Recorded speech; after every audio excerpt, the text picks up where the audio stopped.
Shidim Shari morning. It is 3:43 a.m.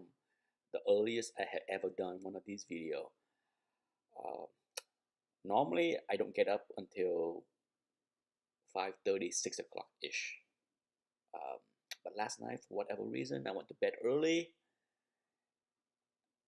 I was tired, long day, and then I got up at 3:30 ish.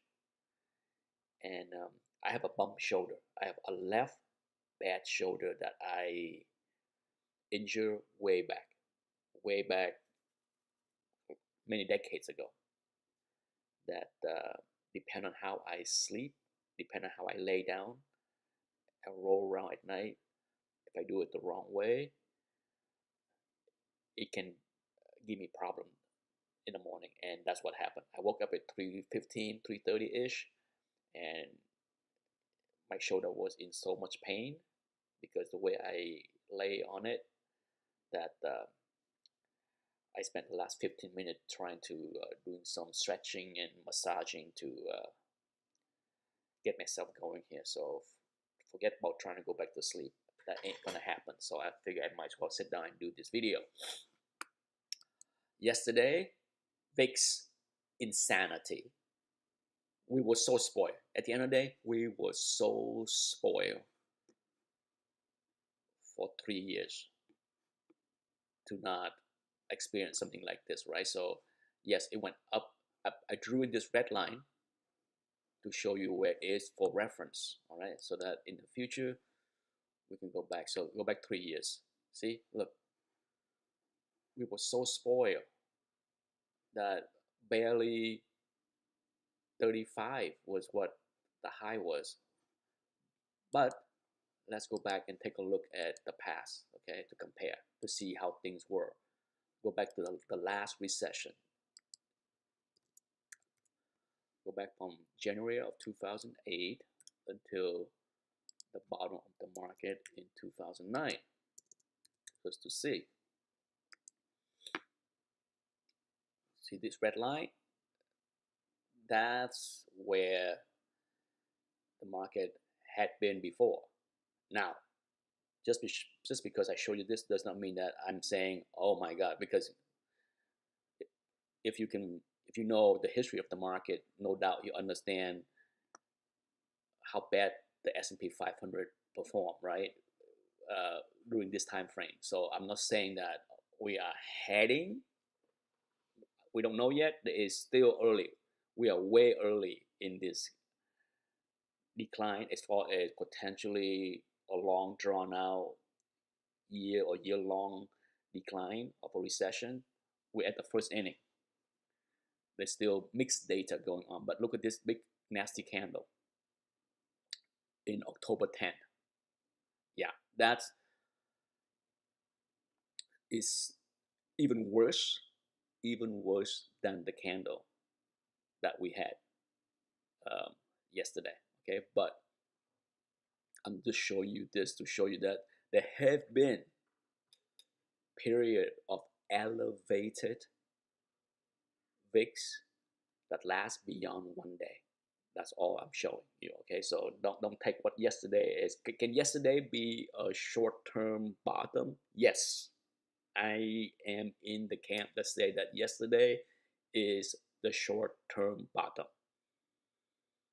3 days of deep selling, both the S&P 500 and the QQQ, the NASDAQ, got a 10% correction plus. We both achieved that. Okay, so we got that out of the way. At least now that is out of the way. Can it bounce a little bit and go sideways? Possibly. I am in the camp that said that the high of this year in the S&P 500 and the QQQ is a high for the year. Can we trade higher from yesterday, go a little bit higher, up and down sideways for the rest of the year? Maybe a bigger dip in October. We know how ugly October can be, but ultimately, I don't think by the end of this year that we will look back and say and see a new high.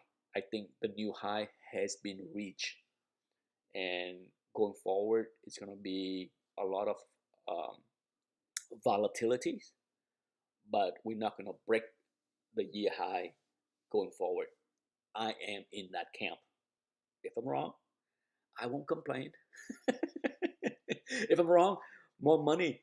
That means that some of my holding will do well. Okay, so keep in mind there have been period where this elevated thing can last for month for month and a half.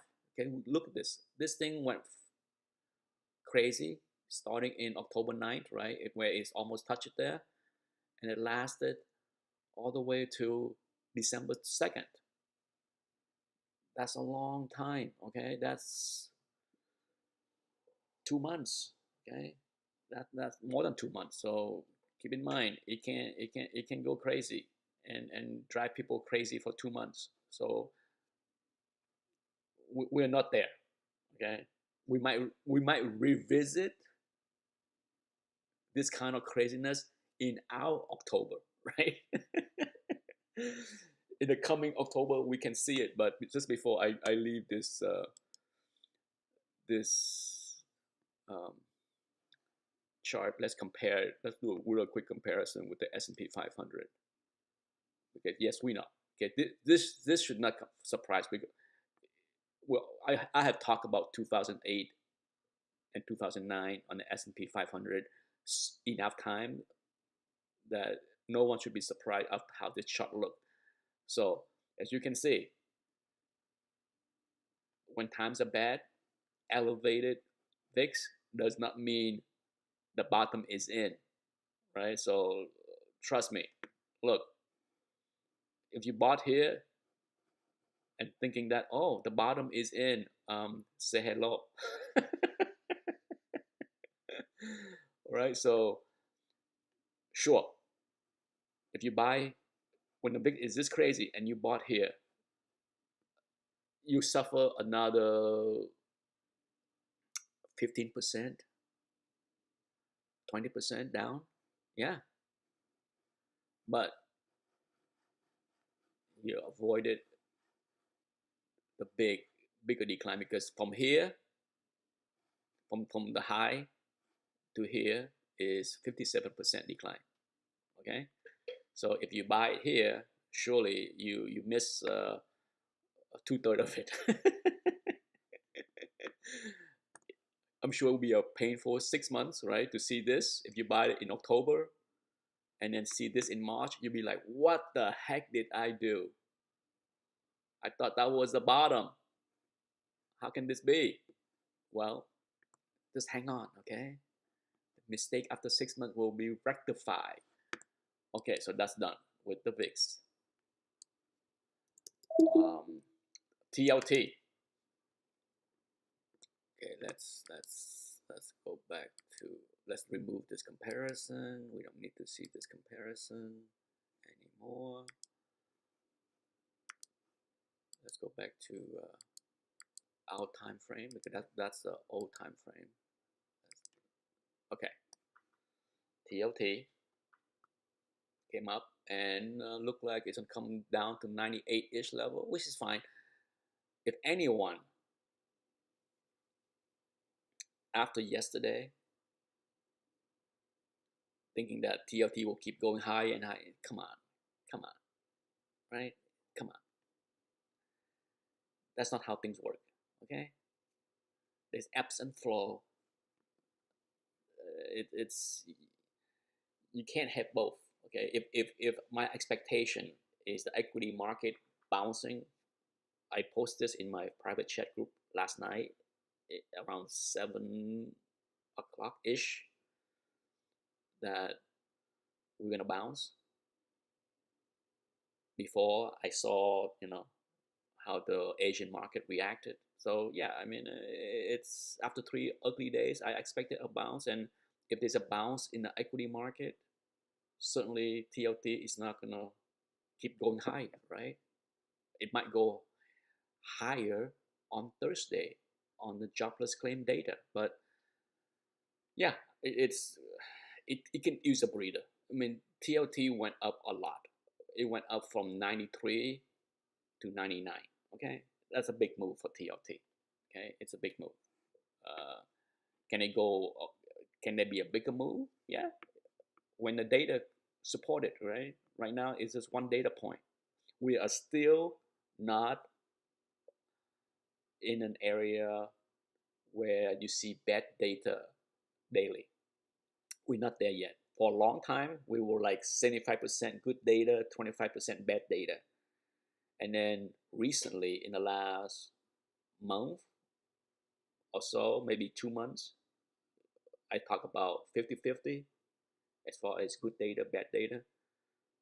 We have not moved into the 75% bad data, 25% good data yet. So it's still mixed, okay? So no hurry. This is the long game, okay, as far as TLT.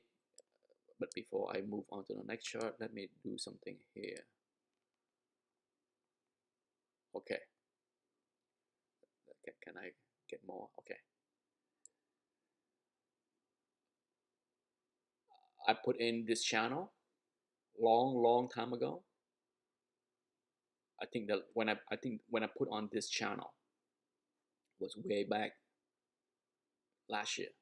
Okay. And as you can see, channel high is for as of now, as we move into October, November, December, surely this purple line will keep going higher and probably will reach somewhere between 110 and 112 by December, right? And for those in the private chat group, I mentioned that I think that's where TLT will be by the end of the year in the 110, 12. Can it be higher? Sure, but that's my target. You see this red line here? Can anyone guess what this red line I drawn way up there? That's how high TLT went in the 2008-2009 recession. So there is a 25% move or more. Okay, if you factor in the dividend, altogether between 98 and that could be a 30% move in the next 12 months. Okay, that's my expectation.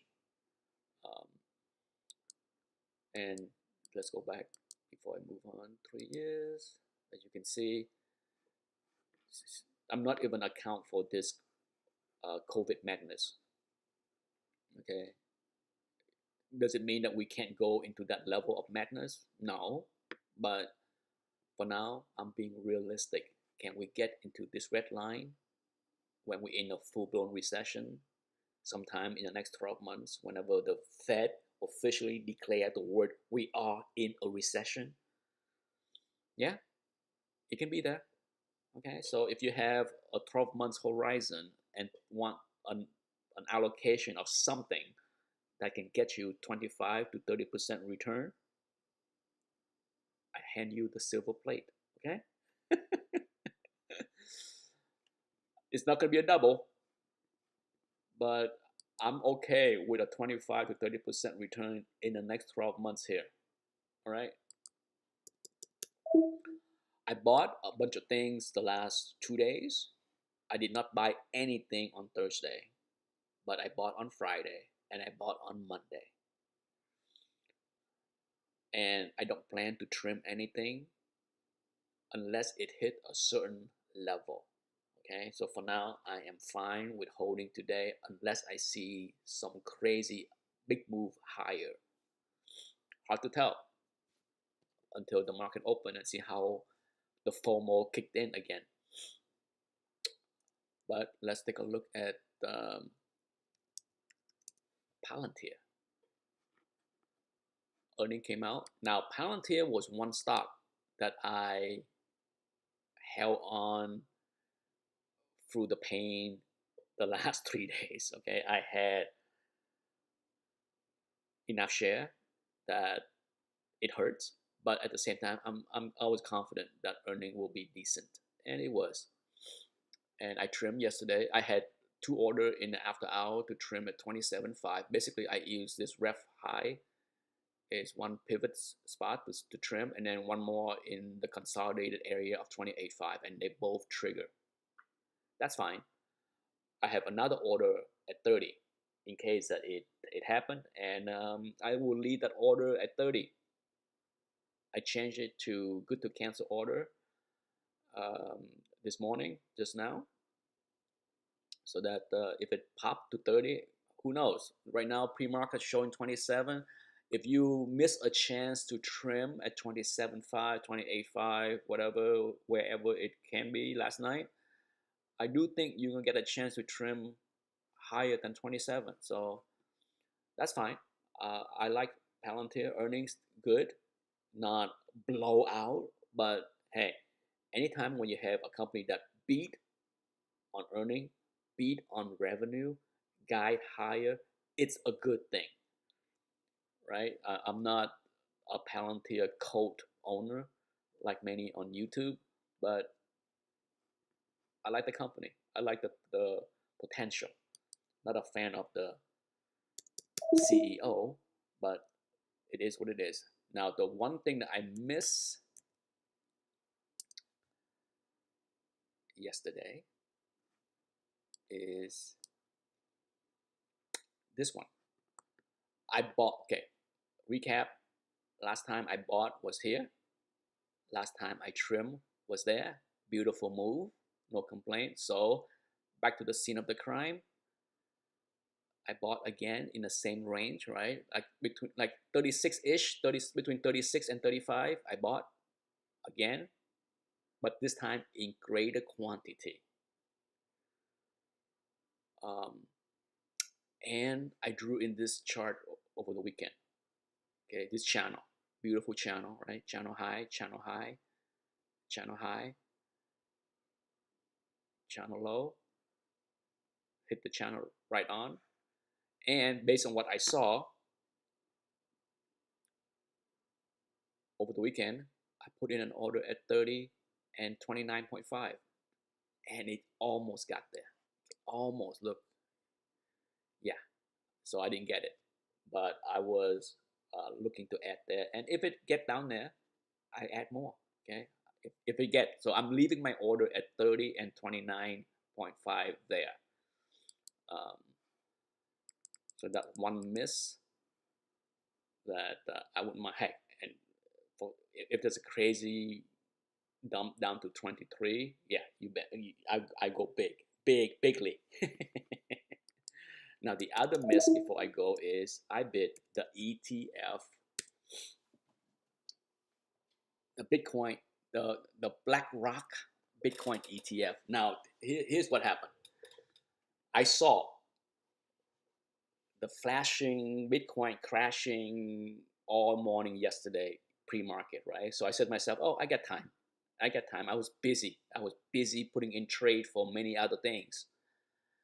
I saw this gap fill, okay? This gap fill right here at 28.28. I saw it, right? So I said to myself, oh yeah, look like it's gonna be at the gap fill. And sure, recap real quick. I trimmed 1/3 of my IBIT. I bought IBIT here, okay, on this down move. I trimmed 1/3 up here on 3 different occasions. I bought everything back on these 2 days, okay? Now, pre-market, I saw the scary dump. I saw all kind of fear mongering, and I said to myself, I got a chance. Gap fill, I will buy, right? Especially here when I saw it like bouncing around this level. I'm like, yeah, I can put in an order, and guess what? Literally at 9:31, it's over. Okay, it opened, and then boom, gone. So that's on me. Okay, I knew I wanted to buy at that gap fill. The plan was in place to do so, and I missed it.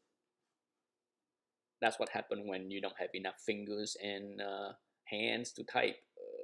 There was just too many things going on yesterday. Too many things. I was busy, put in too many orders. But yeah, now would I chase Bitcoin here? No. Okay. Would I add if I see a pullback into 30, 29? Yeah, I would. Okay. Would I trim into the gap fill? Maybe, maybe, maybe. Okay, because even uh if it get back into the gap fill here in a 35.5 range, sure, the stuff that I bought, the 1/3 that I bought here is basically breaking even, but it's still profit on the other 2/3 that I bought down here. So yeah, we'll see. We'll see how it get there. As always, my philosophy is I pay attention to TA, position, spot as far as buy and sell, but it's also depend on how it get there. How it get there, why it get there, will decide if I trim or buy or sell. Okay, it's all about knowing the spot to pay attention and then react accordingly. That's it. I'm gonna go make my coffee now and see how my days will be. It's gonna be a long day because who knows how I will feel by this afternoon.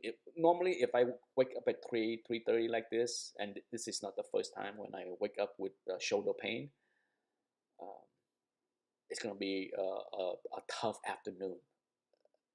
After lunch, I might need to lay down for a nap. Good luck, people. We're gonna have green Shidim Shari today, okay? Shari paradise we will have today. Bye bye.